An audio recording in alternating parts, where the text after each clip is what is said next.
프로파일러 수업.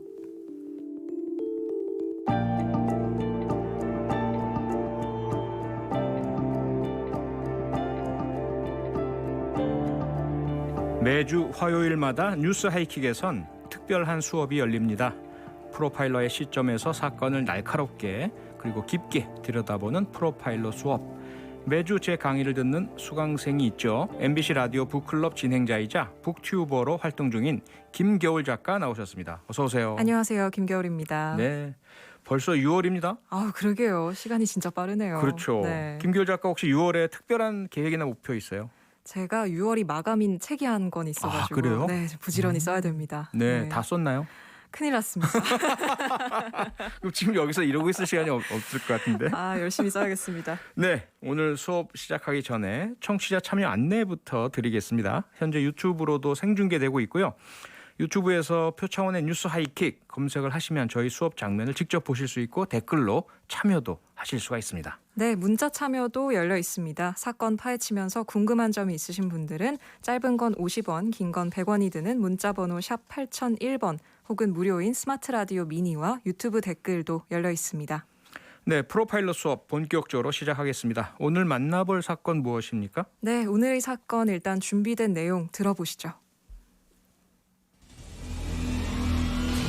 사건은 2001년 3월 5일 광주 광역시에서 벌어졌다.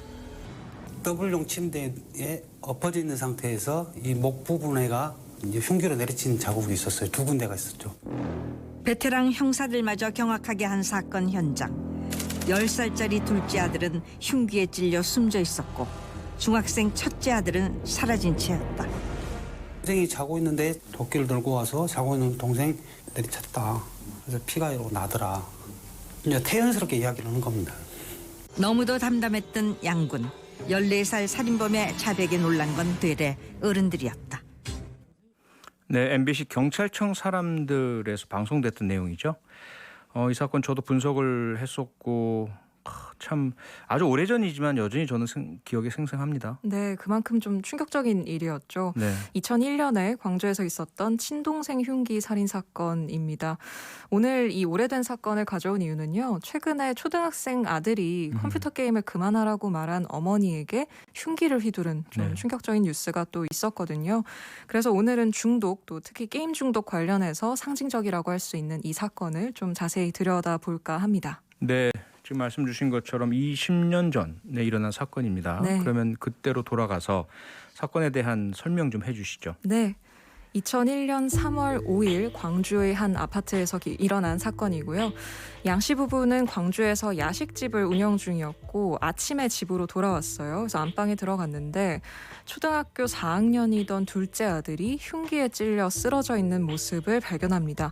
황급히 병원으로 옮기던 중 결국 숨지고 말았고요. 네. 경찰이 조사한 결과 범인이 첫째 아들, 그러니까 친형이었던 중학교 3학년 A군이었습니다. 이 A군은 경찰 조사에서 잠을 자다 일어나서 갑자기 살인 충동을 느껴서 동생을 흉기로 해쳤다, 이런 진술을 했어요. 네. 이 A군은 중학교 1학년 때부터 롤플레잉 인터넷 게임에 굉장히 빠져 있었던 것으로 드러났고요. 그리고 컴퓨터 게임을 소재로 한 자신의 홈페이지를 만들었습니다. 아이디는 좀비였고요. 홈페이지에는 살인이라는 걸 꼭 해보고 싶다, 이런 글을 남겼고 또 자기소개에는 군대 갔다 와서 살인을 마음껏 즐기고 싶다, 이런 내용도 적어놨었습니다. 네. 특히 A군이 학교에서 장래희망을 조사할 때 장래희망란에 청부살인업자라고 적기도 했어요. 그래서 담임교사가 부모에게 A군의 정신감정을 해보는 게 어떻겠느냐, 이런 제안도 했었고요. 네. 경찰은 게임에 중독된 A군이 게임 공간과 현실을 착각해서 동생을 숨지게 한 것으로 보고 마찬가지로 정신감정을 의뢰했습니다. 제가 이 사건에서 프로파일러로서 주목하는 포인트는 들어주지 않은 외침입니다. 들어주지 않은 외침이요. 네. 글쎄요. 이제 이 사건 처음에 발생했을 때 언론은 상당히 이제 이것을 뭐랄까요, 더 잔혹성에 초점을 맞추고 네. 그렇게 보도를 계속 이어갔었는데요. 이 사건과 유사한 사건들이 여러 건이 외국에서는 있었어요. 1968년에 11살이었던 메리 벨이라는 여자 어린이가 동네에 아가들 2명을 연쇄 살인을 했습니다. 네. 그리고 두 번째 피해자의 배에는 첫 번째 살해된 피해자 이름을 써놓기까지 했었고요. 네. 이 사건을 심층적으로 조사한 학자가 쓴 책의 제목이 들어주지 않은 외침이었어요. Cries Unheard라고요. 네. 그다음에 이제 1993년에도 영국 리버풀 지역에서 베나블스와 톰슨이라는 10살짜리 아이 2명이 3살짜리 어린이를 쇼핑몰에서 엄마 손을 살짝 놓친 것을 포착을 해서 데리고 와서 네. 한 4km를 걸어가서 참혹하게 살해한 사건이 또 벌어졌었어요. 네. 왜 제가 들어주지 않은 외침이라고 말씀드렸냐면 이 사건도 쭉 말씀 주셨지만 그 전에 이상 징후들이 있습니다. 본인이 문제가 있다는 것을 자꾸 외쳐요. 네. 직업 희망 직업의 살인 청부업자라고 쓰고 홈페이지에다가 사람 죽이고 싶다. 또 군대 다녀와서 마음껏 살인하는 것이 내 꿈이다. 이런 것들이 얼마나 자기에게 문제가 있으면 이렇게 외쳤겠느냐라는 거예요. 그런데 그것을 우리 사회가 시스템이 또 학교가 또 부모님께서 이걸 제대로 들어주지 못했다라는 게 가장 큰 핵심이다라는 것에서 제가 들어주지 않은 외침을 포인트로 잡은 거죠. 그러면 좀 궁금한 점들을 몇 가지 좀 질문을 드려보겠습니다. 네. 일단 이 A군의 범행이 경찰은 이야기하기를 이 게임과 현실을 착각한 게임 중독 때문이다 이런 식의 이야기를 했는데 이 미니에서 전다은님도 게임과 현실이 구분이 안 갔던 걸까요? 이런 질문을 주셨어요.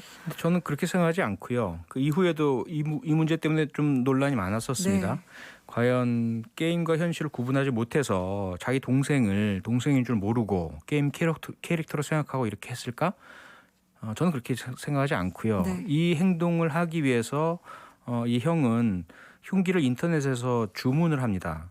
그래서 준비를 해요. 계획하고 오랜 동안. 그리고 자기의 몸을 칭칭칭칭 그 휴지 같은 걸로 감싸 안기도 하고요. 네. 그다음에 동생을 살해한 데서 그친 것이 아니라 그다음에 온몸을 다 씻고 피 자국 다 지우고 나서 그 흉기를 그대로 가방에 넣고 나가요. 나가서는 고속버스를 타고 다른 도시로 가서 처음 만난 사람 죽이겠다고 마음 먹습니다. 네. 그래서 공중 화장실에서 시도를 하려다가 자신이 없어서 결국 미수에 그치고요. 그런 일들을 반복하게 되거든요. 결코 가상과 현실, 게임과 현실 구분하지 못해서 순간적으로 저지른 일은 절대로 아닙니다. 그러면 이 A군이 느꼈던 살인 충동에 있어서 동생을 상대로 지금 범행을 저질렀잖아요. 네. 그 이유는 뭐였을까요? 가장 쉽고 가장 범행하기 용이한 대상이기 때문이죠. 동생하고는 아무런 관계가 없습니다. 동생이 어떤 원인을 제공한 것도 아니고요. 네. 이 가해자 형에게 있는 내면적인 문제인 거죠. 어린 시절부터 여러 가지 문제가 분명히 있었을 건데 특히 이제 부모님께서는 자식들을 제대로 키우시겠다고 두 분이 다 야식집에서 일을 하셨어요. 네. 밤새 일을 하시고 들어오시면 파김치가 돼서 쓰러지시고 그 과정에서 이제 이 큰아들은 혼자서 모든 것을 자기 뭐 공부도 하고 학교 준비도 하고 가고 이래야만 했었던 거죠. 그 오랜 기간 동안에 학교에서 공부는 어느 정도 했는데 친구들과 어울리지도 못하고 여러 가지 이제 인성적인 부분에 문제가 생기면서 따돌림도 당하고 이런 것이 축적이 돼 있었거든요.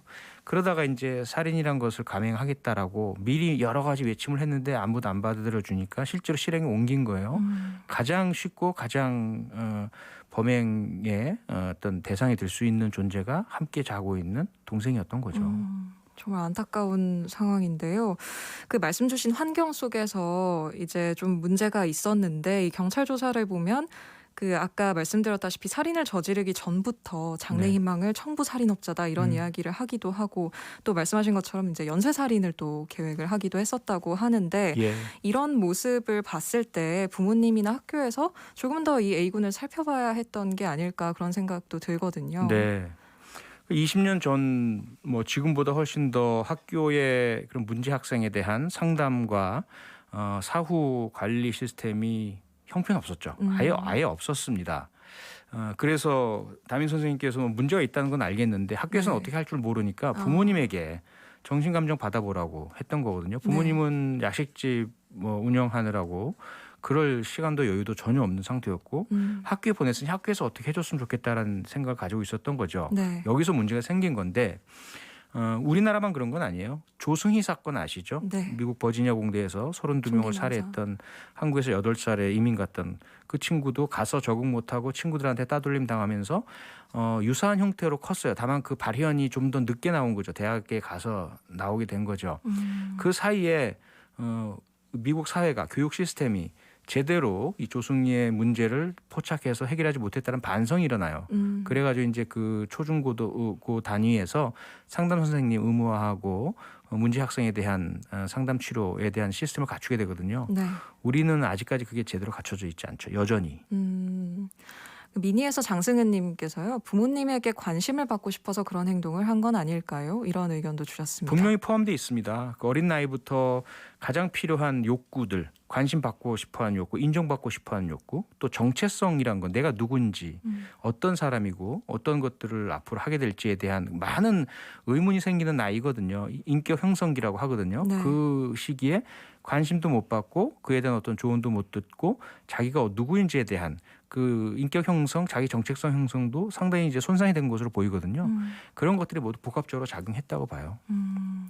5621님께서요. A군도 일종의 사이코패스 성향이 있는 것 아닌가요? 묻지마 살인자의 심리 같아요. 이런 질문을 주셨는데 이 10대의 살인을 저지르는 청소년들이 말씀하셨다시피 있지 않습니까? 네. 이런 경우에는 어떤 그 원인이 뭘까요? 일단 정신의학적으로 또 범죄심리학에서도 사이코패스는 18살 이상 성인에게만 내려지는 진단입니다. 네. 그리고 생애 주기 전반에 걸쳐서 반사회적 성향 그리고 공감 능력이 거의 없는 이런 상황들이 이제 확인이 되어야 하죠. 죄책감도 느끼지 못하고요. 이 어린이 청소년의 경우에는 품행 장애라는 그 시기에만 국한된 것인지 모르기 때문에 일단 품행 장애라는 용어를 사용하긴 하는데요. 그런 반사회적인 성향은 상당히 있어 보입니다. 과연 그 원인이 무엇인지는 아직은 모르고요. 네. 영국 같은 나라에서는 4살, 5살 이 어린 나이에 앞서 그 어머니를 찌른 행동 같은 또는 뭐 심지어 동네 고양이를 가져다가 마이크로웨이브 네. 뭐죠? 그 안에 전자레인지에 넣어서 이렇게 막 넣어서. 튀기고 그걸 자랑스럽게 돌아다니고 이런 아이들이 있었어요. 네. 이런 아이들 데려다 뇌파 검사를 하고 호르몬 검사를 해봤더니 전전두엽에서도 이상이 생기고 뇌파에 이상이 있다는 것을 알게 됩니다. 이제 그런 선천적으로 문제가 있는 아이들도 있어요. 근데 이 친구가 과연 그랬는지는 검사를 안 해봐서 모르는 거죠.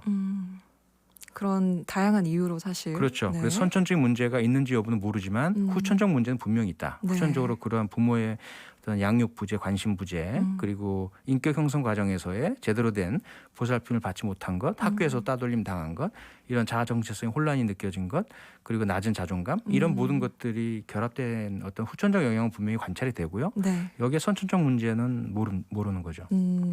그러면 이 10대의 중독 증상을 보이는 혹은 이런 범죄를 저지른 청소년들이 성인이 되어서 비슷한 패턴의 재범을 저지를 가능성이 있을까요? 가능성은 있는데요. 범죄학에서도 상당히 갈립니다. 우선은 이제 뭐 드리프트 세오리라 그래서 표류 이론이라 그래요. 네. 청소년기에만 국한된 그러한 이제 충동적인 행동이나 일탈 행동들, 반사회적인 성향들을 보이고 그 시기가 지나면 마치 언제 그랬냐는 듯이 전혀 그런 문제 없는 성인이 되는 경우도 대단히 많아요. 네네.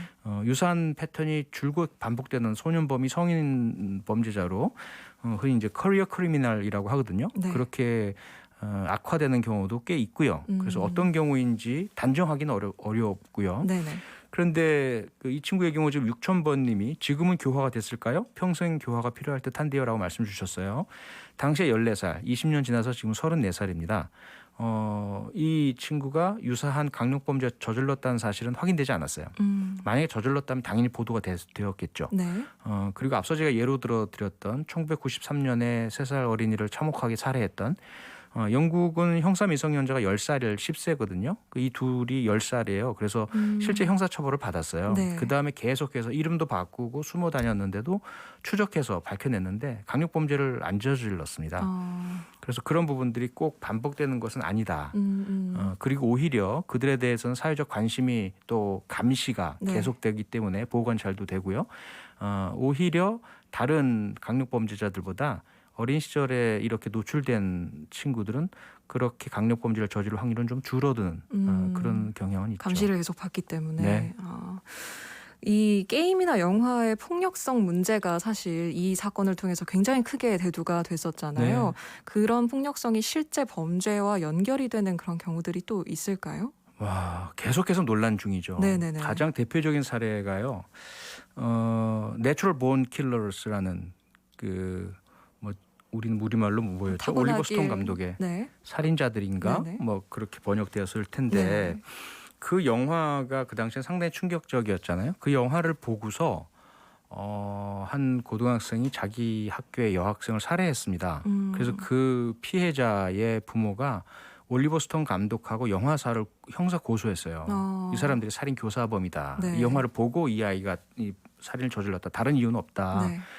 근데 형사 판결 무죄를 받았어요. 그러니까 영화가 사람을 살인하게 만들 수는 없다라는 거죠. 네네. 그런 또 게임도 똑같고 유사한 형태의 사건들이 꽤 있었어요. 서울에서도 서초구에서 성 20대 남자가 게임을 하다 갑자기 칼을 들고 나와서 지나가는 아무런 자기는 그 만나본 적도 없는 지나가는 처음 만난 사람을 칼로 찌른 일도 있었어요. 네. 과연 그것이 그러면 게임이 사람을 바꿔버렸느냐, 살인을 하도록 영향을 줬느냐? 그런 힘과 그런 영향력을 가지고 있지는 못합니다. 다만 이제 모방 심리라는 것이 원래 살인을 할 충동이나 욕구나 동기를 가진 자가 어떻게 언제 할지에 대한 부분을 영화든 게임이든 미디어물을 보고서 네. 따라하는 경우들은 있어요. 그래서 그 경우에 어느 정도 그러면 모방에 대한 탓을 할 거냐 책임을 질 거냐에 대한 것은 아직까지는 좀 갈리고 있죠. 설이 좀 갈리는 부분이군요. 네. 이 중독에 대해서 조금만 더 이야기를 해보면 좋을 것 같은데 이 중독의 경우에 게임뿐만 아니라 뭔가에 좀 중독됐을 때 벗어나는 방법이 있을까요?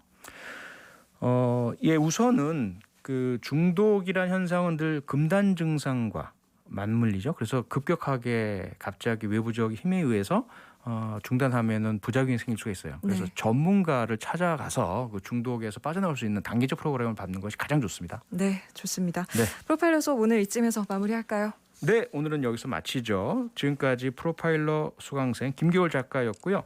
다음 주에는 금요일에 만나 뵙죠? 네, 금요일에 다음 뵙겠습니다. 주부터 네. 워낙 이제 김기월 작가와 이 시간에 대한 애청자들의 관심 뜨거워서 네. 금요일로 옮기게 되었습니다. 네. 수고 많으셨습니다. 감사합니다. 평일 저녁 6시 5분에 여러분을 찾아갑니다. MBC 라디오 표창원의 뉴스 하이킥.